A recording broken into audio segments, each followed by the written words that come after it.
and share my screen.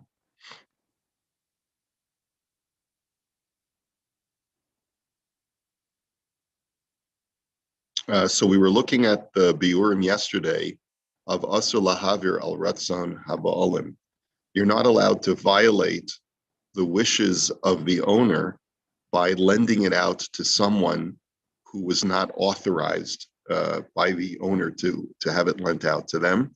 But also, we have this principle of mesa machmas malacha, that when you borrow something and the animal dies, the only thing that you as a borrower are exempt from is called meta machmat malacha, if it dies in the course of doing its work.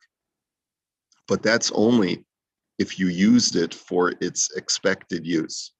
But if you changed from its expected use, so then there too you'll be held liable, such as taking a donkey, using it to plow, or taking it to a high altitude where it was only meant to be used on a lower altitude, or things like that. So we're not going to get extensively into that right now, but I just wanted to show that to you. That's what we had left off with yesterday. And we had said that this is true, that you're not allowed to lend it to a third party. Reuven cannot lend it to Shimon, even if Shimon is willing to accept all liabilities. And then the Rav Shulchan Aruch had said on top here, V'im darkam, if, however, the owner has already established a pattern, laha min tamid lahasheni, to always trust Shimon, davar rashum kazeh, when it comes to this particular distinguished item, mutar, then it will be permitted for Reuven to lend it to Shimon, uvilvad shelo yimat bishmirato, provided that Shimon has no lowered level of liability of watching it. So, for example, kagon im hu shaul biyado rashai lahashilo lo velo lahaskiro. And the example that he gave in the Rav Shulchan Aruch is that if Reuven is a borrower, he cannot then rent it to Shimon, because that would lower Shimon's level of liability. In other words, Shimon's level of liability will always have to remain at the minimum at the same level or higher than Reuven's level of liability. Okay, so let's take a look at the Imrei Yaakov on this. Leha'amin tamid, that there's already been an established pattern that Yaakov, who's the owner of this item, always lends it out not only to Reuven but also to Shimon. Lafuke imrak lifa'amim hifkid etzlo. This, when we say the word tamid, always, it means that there's an established pattern that Yaakov lends this out with regularity to other friends as well. And this is to the exclusion of if he's only done it sporadically. Da'az shayach liton de dilma rak machmas dechak asake, because the argument would be maybe he only lent it out in the past sporadically under pressure. V'chein dafka im lo nasa ani o chashud bintayim, aval im nishtana matzav lo moel masha hayaragil lahafkid etzlo mikena. And furthermore, it's also provided that the status of Shimon did not change. Let's say Shimon was indicted for something. So then Reuven can't say, well, because Yankel used to lend it all the time to Shimon, I can do it now. Well, clearly situations have changed. This particular item, it's known that Yankel lends it out to everybody. Davar chashuv kazeh. We're talking about some distinguished item of importance. Again, to the exclusion of a situation where, let's say, Yankel would lend things out to Shimon, but only inexpensive items, and this is a much more expensive item. You can't take a pattern based on a less expensive item and apply it to a more expensive item. And again, the other proviso is shelo yimat bishmiraso, that you're not allowed to lower the level of responsibility from Reuven to Shimon. Avalim avar ze al ze umiyet shmiraso kigon shaharishon hayashomer sachar v'hasheni shomer chinam. Now, if a person does lower the level of liability, let's say Ruvain had accepted upon himself to watch Yankel's item, but only for pay. And then Ruvain needs to go out of town, so he asks Shimon to do him a favor and watch it for a day. So Ruvain has the status of a shomer sachar, whose liability extends to loss and theft. And he's given it to Shimon, who's watching it for free, and therefore his level of liability does not extend to loss and theft, it only extends to negligence. O shaharishon hayashol v'hasheni shomer sachar. Or another example is where Ruvain is a borrower and he rents it out to Shimon. So again, Ruvain's liability is even for onus, even for mishaps, and Shimon's liability is only for loss and theft, but not for mishaps. Arehu posheya u'mishalem afal pi shashal osachar biva'olim. So the halacha is that this makes Ruvain liable for anything that happens because he has acted negligently. Okay, va'az haredino shim hayunensu etzlo hayapater bikol makom lo mahani ze liftor me'ona shanasa etzel hashem. So even if it was currently in Ruvain's possession, he would be exempt, let's say, from onus, if let's say he's a shomer sachar, but because he acted negligently and released the item from his possession and lowered the level of liability, he becomes now chayav even in onsin, even in any kind of mishap that occurred with the item. De'ein she'ela biva'olim poteres ela l'shomer rishon sheshal mehaba'olim avalo shomer sheni shelo sha'al mehaba'olim. And the explanation is that borrowing something in the presence of the owner, with the owner present, does not only exempts you from certain things, provided that you don't release it to a third party. V'harishon mischayev al hashem, and therefore the first borrower, namely Ruvain, is going to be liable for all of the actions of the second person. V'im yesh edim sheshomer hasheni keroi, az niftar shomer harishon. But if the only exception would be is if there are witnesses that the second shomer, Shimon, watched it correctly. He didn't do anything wrong. He did not lower his guard, and he was not at all negligent. Then, under certain circumstances, Reuven will be off the hook. Va'afilu im lo hayu sham edim, b'kol makom im hashomer harishon ra'azos ba'atzmo, v'yachol hu lishava areze nishba v'niftar. And furthermore, even if Reuven releases it into Shimon's possession, but then Reuven witnesses Shimon's actions the entire time, and some mishap occurs, some onus occurs, where it's clearly not Shimon's fault. If Reuven wishes to take an oath, he has the option to do so because he is an eyewitness to the fact that Shimon was not negligent. The only time that Reuven will be liable for the loss in Shimon's possession is if Reuven has no firsthand knowledge of how Shimon watched it. Then we have to assume that Reuven assumes all liability, and that for all we know, Shimon may have been actually negligent. Okay. Okay, so it's getting a little bit more technical now, but it's all quite logical. And then as he continues, he says, let me just see if there's anything we should see over here.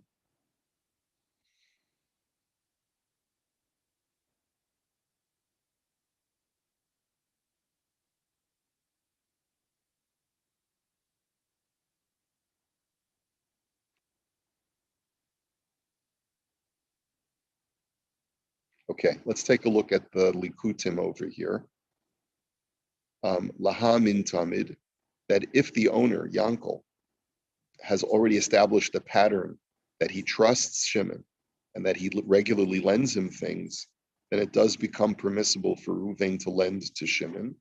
Behu hadin im yadua shenifkad zeh eno rogel lishmor ba'atzmo eladarko limsor pikdonosav biyad acherim. Another example where it will be permitted for Ruvain to give it to Shimon is if Ruvain has already established a pattern with Yaakov that whenever you give me something for watching, I don't watch it myself. I regularly give it to other people to watch. So let's say, for example, Ruvain owns a security company, and the function of the security company is to watch over people's items. Or let's say he owns a dog kennel.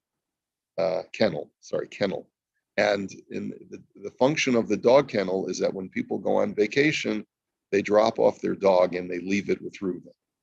But Ruvain's business has grown so significantly that it becomes known that Ruvain is not personally watching each person's dog. He has employees, and these employees watch over the dogs.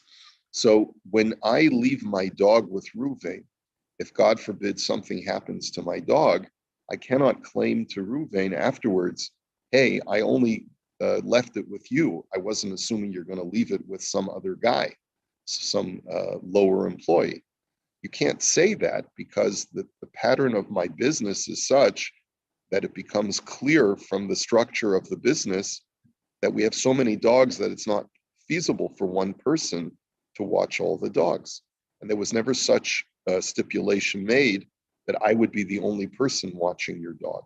So you can imagine there's a number of different scenarios that you can come up with where this halacha would clearly apply. Now, im omer hamafkid o hamal v'leloive, shalach li pikdoni ol halvaasi biyad misha tirtzeh. If Yaakov, who's the owner, says, I give you permission to give over this object to whomever you feel you'd like to watch it, in other words, whoever you trust, you can let them watch it. V'shalcham lo v'nevdu pater. And Ruvain then sends it off to Shimon, and either en route or under Shimon's possession, it gets lost or destroyed. So Ruvain will be pater. V'hu shesholach lo biyad adam neman v'chederch shebnei adam regilam lahavir mamona. But that's provided that Ruvain dispatched it responsibly using a method of delivery that is considered trustworthy. So with that amount of value, let's say it was a very valuable diamond, and the owner of the diamond gives it to one of the people in the diamond club and says, if you want to ship it off to show it to somebody else, I give you permission. But usually the standard is that you insure a diamond when you put it in the mail, right? Or you send it with a courier who has an armed truck or a weapon, right? Or whatever it is. So if you use the standard method of protection, so then you're off the hook if it gets lost or stolen. But if you use a substandard method, so then you'll be liable.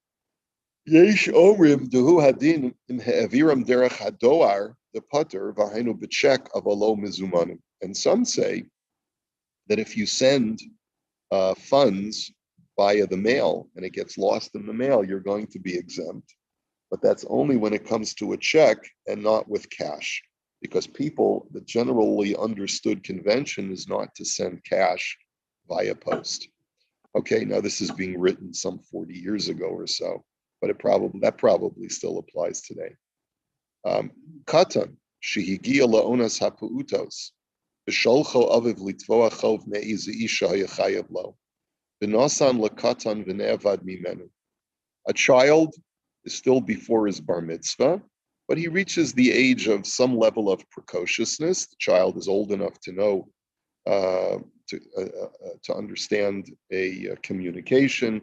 He knows how to put things in his pocket and things like that.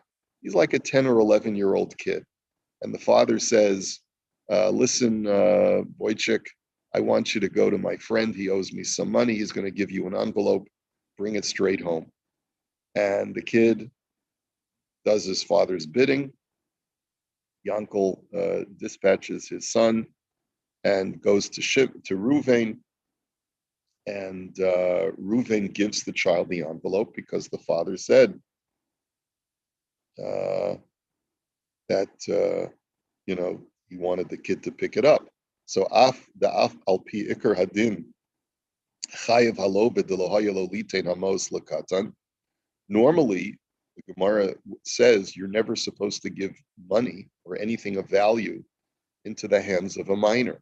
And if you do so, you're committing an act of negligence. Normally, we would say that the borrower is liable. The debtor is liable in that case, because what business did you have putting money in an envelope and giving it to a child? But mikol makom im haminhag bizmanenu shesholchim chabal yedei katan pater milashalim. But it all depends on the convention. If it's considered acceptable as a regular course of action to give it to an 11-year-old child, it's considered to be acceptable by all parties concerned. So then the borrower would be off the hook. Yeah.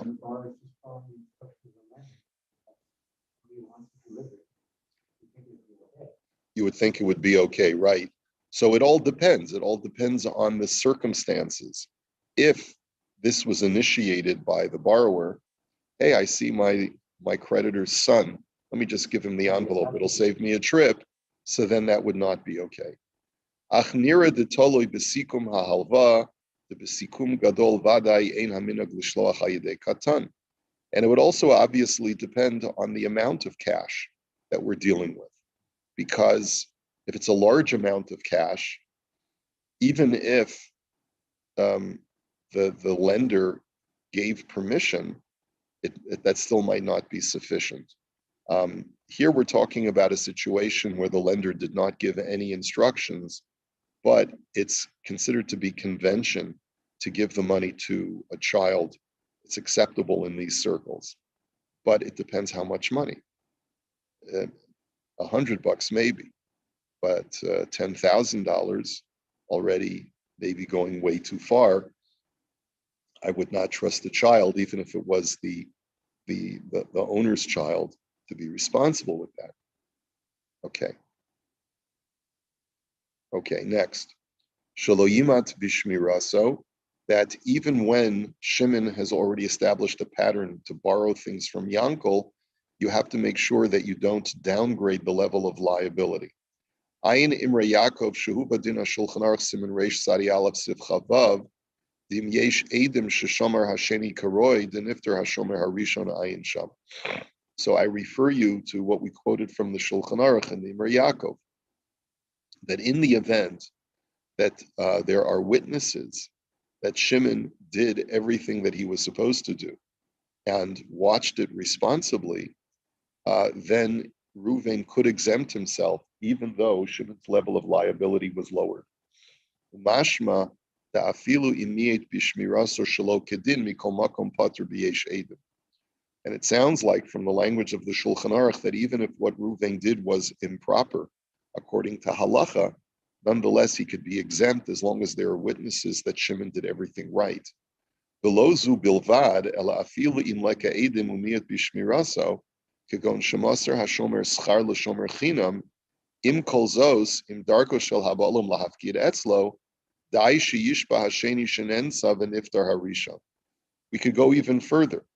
Let's say there are no witnesses, but there's already been an established pattern that Yankel regularly leases this item to Shimon. As long as Shimon takes an oath that it was an onus, then he could also be exempt.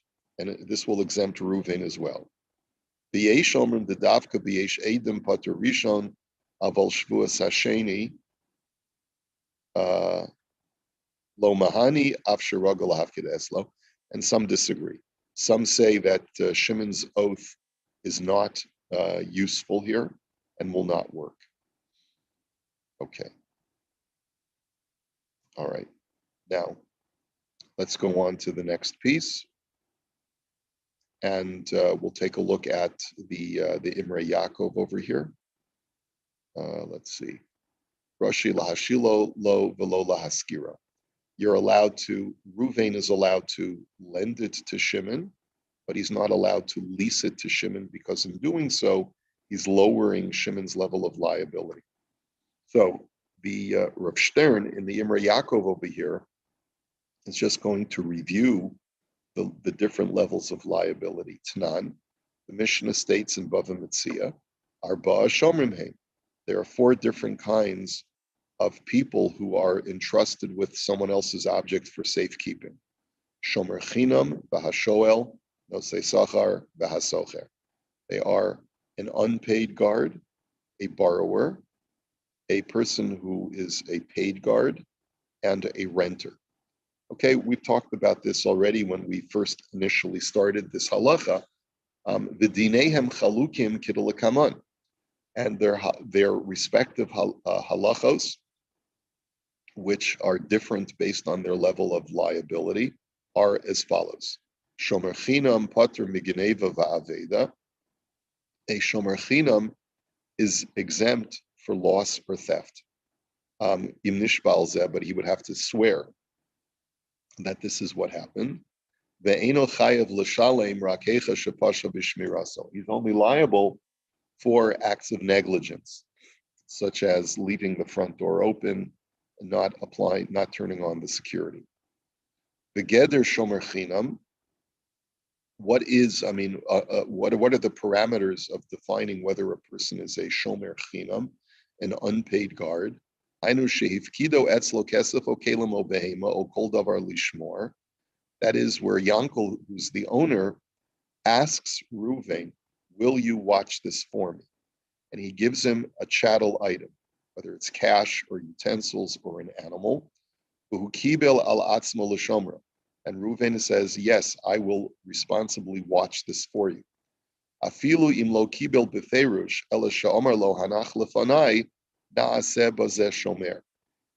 if Ruvain doesn't explicitly say that, but he just says, leave it with me, that automatically designates Ruvain as a shomer chinam. Aval im omar lo hanach lefanecha o hanach stam o she'omar lo harei habayis lefanecha afilu shomer chinam lo havi. But he at least has to say, leave it with me. If he just says, leave it, or leave it in front of you, or here's the house, but he doesn't say, I accept responsibility, or leave it with me, so then he has not accepted upon himself to be a shomer chinam. There are times where people will say, it's a free country. You want to leave it here? It's a free country.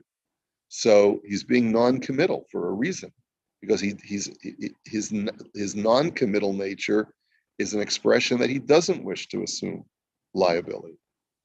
And therefore, nignavu onevdu b'pshia pater. And therefore, if there was some kind of negligence where Ruvain, after Yankov left his object for safekeeping, failed to lock the premises, then Ruvain has plausible deniability and will be exempt. V'yesh omrim degam im omar hanach lefanai mikol makom eno chayv ad shimshoch uvemakom shemashicha kona v'chein ikar. There is an opinion, it's from the Shach, who says that Ruvain can also exempt himself, even if he said, leave it with me, but he never picked up the item. In other words, there has to be a formal physical kinyan that Ruvain makes on the object in order for him to be considered liable. So if he just says, no problem, just put it right here on the floor, leave it with me, but he never actually demonstrates a physical connection to the item, so then the Shach says that he can also say, well, I wasn't serious about it. You'd have to actually take the leash. If it's a big cow, take the cow, pet it, pat it on the back and say, don't worry, we got Betsy. Is his chaser koine? That's a good question, but it sounds like that his chaser is not kona.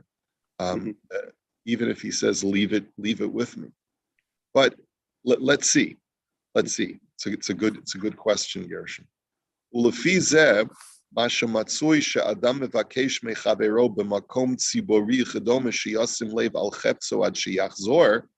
So he says, here's a common example. I'm in the mall and I need to go to the bathroom. And I go to my friend, I say, can you watch my bags? I'll be right back. Okay? And the guy says, sure, leave them here. Just leave them here.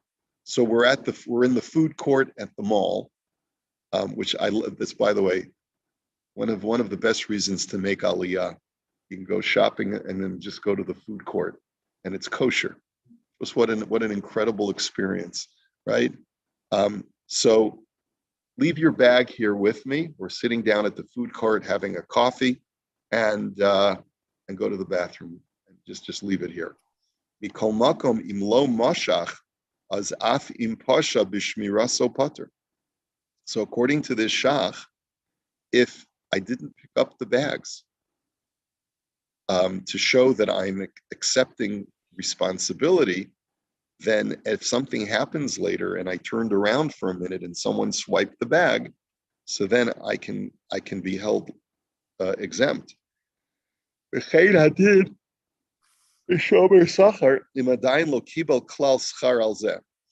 similarly, the same halacha will hold true if a person is a paid guard but did not receive any compensation for the item yet. And it sounds like over here, even if he did a physical pulling of the object, but there was no down payment of guardianship paid to him yet, he still hasn't accepted any money yet. So then, heicha shenasa shomer upasha b'shmirasa v'lo shomer keroi, afal pisha lebasof ne'evad ba'oines binyan acher, chashiv posheya b'chayev l'shalim. He says, let's say a shomer sachar, a person who's being paid, he hasn't yet received any compensation, okay? But if he was legally appointed, in other words, as a shomer, and he was negligent, afal pisha lebasof nevad ba'ones b'inyan acher, he says, even if it wasn't his direct negligence that caused the loss of the item, but some mishap occurred after his negligent act, chashiv posheya v'chayev l'shalim. He's still considered to be negligent and he'll have to pay. The dafka kishenucha litlos v'lomar dim lo haya hapshia mitchila lo haya nasa hones. Provided that we can ascertain that had he not acted negligently, the later mishap would not have occurred. If we can make that association, the shomer sachar will be held liable. However, even with the shomer sachar, whose level of responsibility is elevated, nonetheless, if the animal dies in the normal course of my watching it, I'm going to be exempt. Okay. All right, well, it's a longer piece, so we'll have to hold it here for today because we're out of time. Let me wish you all a good Shabbos. I hope everyone has a wonderful, wonderful Shabbos. We'll see you.